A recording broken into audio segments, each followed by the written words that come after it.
So he says, verse 15, as I gazed at the living creatures, I saw wheels on the ground, one next to each of the four faced living creatures. All four wheels looked the same. Their inner parts gleamed like beryl, and their structure seemed to be that of a wheel inside a wheel. When they moved, they could go in any of the four directions without turning. Sorry about that. Without turning as they moved. Their rims were tall and fearsome because the rims of the four were full of eyes all around. Now, some of us have seen paintings and drawings and depictions of the wheel within the wheel. And I remember when I first read that, I was asking people, "What is this wheel within the wheel?" And most time I just got the answer, "Well, it's the Holy Spirit." Well, actually, it has to do with the cycles of the Lord. It has to do with uh, this understanding that his word, what does Yeshua say? Go forth teaching all nations. So it has to do with him backing up his word in all nations as they go. Blessed are the feet that upon the mountains proclaiming the gospel.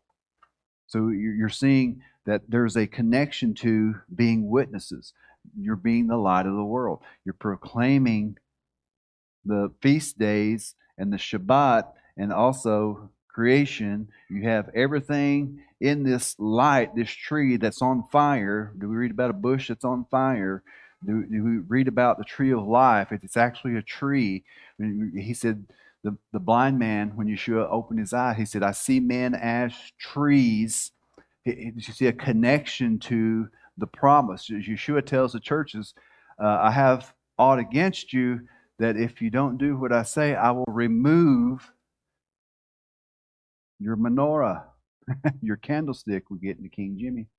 But it has to do with this is the plan. It has to do with his covenant word and everything that he has been and is going to do. So you'll see it's a picture of the calendar. If your boss says, I'm taking you off of my calendar, is that good news or bad news?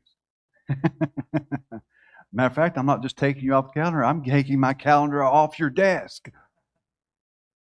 So if you're not going to follow him, why would he tell you?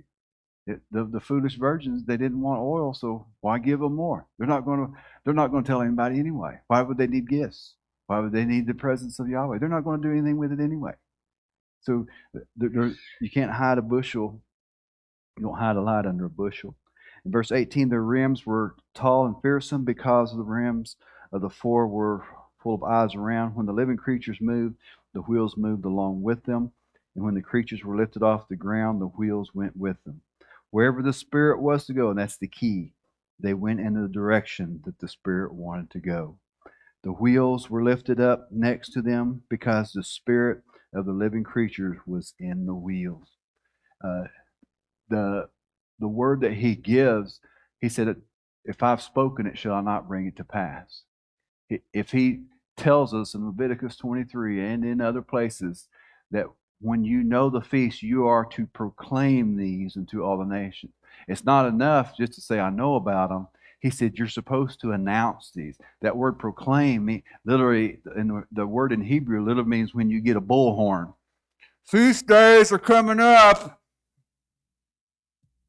Okay, guys, get ready. The feast days are coming up. Lord's going to show up on his days. That's literally what it means. You're to announce these. You don't just secretly do them and hope all your friends don't know you went. That's not keeping the feast. That's not being connected to the feast. So you're announcing these because whether we see a huge harvest, the purpose is that there will be someone there that he wants there.